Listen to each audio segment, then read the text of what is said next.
everybody, this is me Fatima, and today we are going to revolutionize the Kheer Puri. We are going to be making a Kheer Puri cone, and we are going to be adding a lot of exciting new elements as well. So we will know about these elements as we go proceed with this recipe. So first up, to make the puri, we'll need half a cup of all-purpose flour, 1 tablespoon of pure ghee, 1 teaspoon of icing sugar, and water. To make the puri in a large bowl, we'll be mixing our half cup of maida and 1 tablespoon of pure ghee. The all-purpose flour and ghee should look like this. It should look like, breadcrumbs, and that is the time we'll start adding in our icing sugar, and then slowly we'll be adding in our water and forming it in a dough. So my dough is now ready. It's a nice and tight dough which has just come together. Now we'll start forming it in cones. We'll roll out the dough till half an inch of thickness.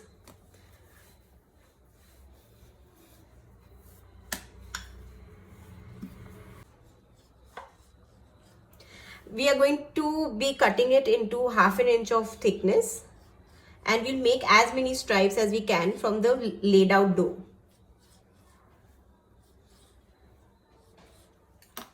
Now over here, what I have is a greased metal cone. So I have greased this with oil, and we are going to start forming in the cone. So to form a cone, we'll be starting it from the bottom. We are going to press it, and we are going to roll around the strip, overlapping it.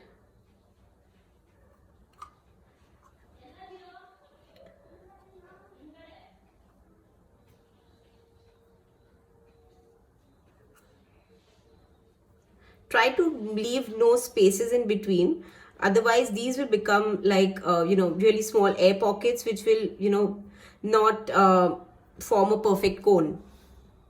Once this has ended here, we'll take in another strip and we'll begin from here. We will continue to wound this until we reach the top. Make sure you keep pressing it along the way so it's nicely stuck to the cone.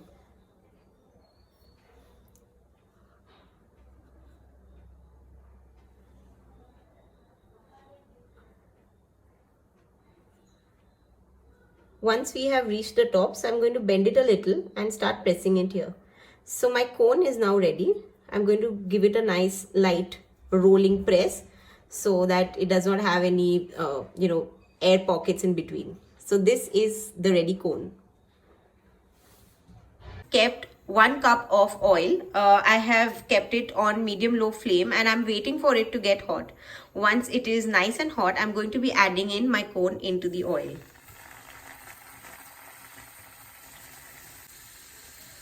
We'll cook it on both the sides on a medium-low flame. Once it's nice and cold, it's very easy to remove it. You're just going to really carefully remove the metal pipe from the center. Because it is greased, it will be really simple to remove it. If it hadn't been greased, it would have been quite a task.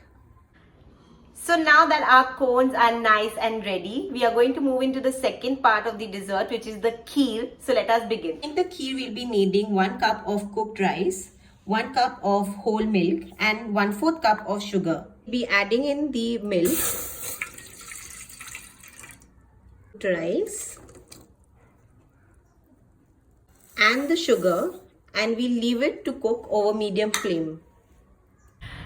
So our kheer is getting ready, our cones are right there chilling, and now we are going to move into the most exciting part, because we are going to use my favorite fruit, strawberries. So we are going to be making a strawberry compote, and together with that we are going to be using roasted almond crumble to go with it on the plate. For the compote, we'll be needing 1 cup of strawberries, 2 tablespoons of sugar, and juice of 1 lime.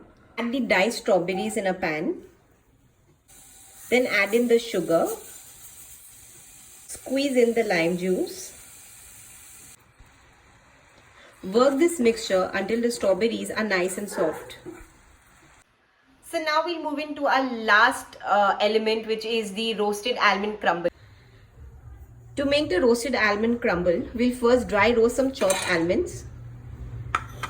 It's dry roasted, we'll be adding 1 teaspoon of all-purpose flour. Then we'll be adding in 1 teaspoon of butter and a pinch of salt. We've mixed it up nicely with the help of a spoon, and we are going to transfer this back onto the tawa. This will turn a slightly golden brown. Once it turns golden brown, your crumble is ready.